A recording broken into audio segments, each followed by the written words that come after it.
സംഘപരിവാർ പ്രതിഷേധത്തിന് ശേഷം എമ്പുരാൻ സിനിമയിലെ ചില ഭാഗങ്ങൾക്ക് കടുംവെട്ട്. സിനിമയിലെ ഭാഗങ്ങളിൽ വോളണ്ടറി മോഡിഫിക്കേഷൻ വരുത്തും. ചില പരാമർശങ്ങൾ മ്യൂട്ട് ചെയ്യും. ചില രംഗങ്ങൾ ഒഴിവാക്കാനും സാധ്യത.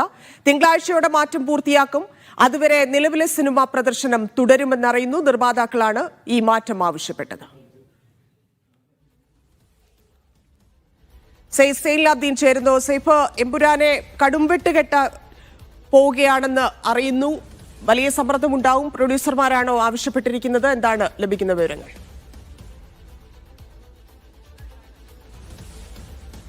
ധന്യപ്പ സൂചിപ്പിച്ച പോലെ തന്നെ വലിയ രീതിയിലുള്ള സമ്മർദ്ദം നിർമ്മാതാക്കൾക്ക് മേലിലേക്ക് ഒരുപക്ഷെ ആന്റണി പെരുമ്പാവൂരിനും അതുപോലെ തന്നെ ഗോകുലം ഗോപാലിനും മുന്നിലേക്ക് വലിയ സമ്മർദ്ദം സംഘപരിവാറിന്റെ ഭാഗത്ത് നിന്ന് ഉണ്ടായി പശ്ചാത്തലത്തിലാണ് ചില മാറ്റങ്ങൾ വരുത്താനുള്ള തീരുമാനം നിർമ്മാതാക്കൾ എടുത്തിരിക്കുന്നത്. പൃഥ്വിരാജനോട് പൂർണ്ണമായി യോജിച്ചിട്ടുണ്ടോ എന്ന് ചോദിച്ചാൽ ഇല്ല എന്നാണ് നമുക്ക് ലഭിക്കുന്ന വിവരം. പക്ഷേ മറ്റു മാർഗങ്ങളില്ല എന്നുള്ളതാണ് നിലവിൽ അവർ കണ്ടെത്തിയിരിക്കുന്ന പ്രധാനപ്പെട്ട കാര്യം. അതുകൊണ്ട് നിലവിൽ ഓടിക്കൊണ്ടിരിക്കുന്ന സിനിമയിൽ ചില മാറ്റങ്ങൾ വരുത്താനുള്ള തീരുമാനം നിർമ്മാതാക്കൾ തന്നെ എടുക്കുകയാണ്. 17ഓളം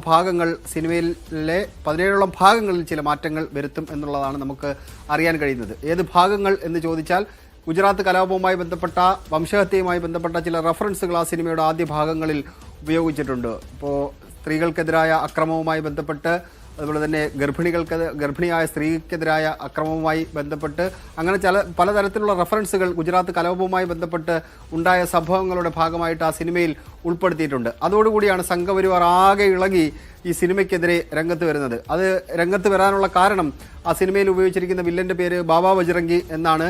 പണ്ട് ഗുജറാത്ത് വംശഹത്യ നടന്ന സമയത്ത് അതിന് നേതൃത്വം നൽകിയ ആൾ ബാബുഭായ് പട്ടേൽ ബജ്റംഗി എന്ന്, പിന്നീട് ബാബു ബജ്റംഗി എന്നറിയപ്പെട്ടിരുന്ന ആൾ, അത് സംഘപരിവാറാണ് നടത്തിയത് എന്ന തരത്തിലുള്ള വിവരങ്ങൾ ഇതിനോടകം തന്നെ പുറത്ത് വന്നിട്ടുള്ളതാണ്. ആ പേരും അതിനോട് സാമ്യമായ പേരും ഈ ഗുജറാത്ത് കലാപത്തിന്റെ റഫറൻസും എല്ലാം ഉൾപ്പെടുത്തിയപ്പോൾ സ്വാഭാവികമായിട്ടും അതൊരു ആന്റി ഹിന്ദു സിനിമയാണ് എന്ന തോന്നൽ സംഘപരിവാറിന് ഉണ്ടാകുന്നു.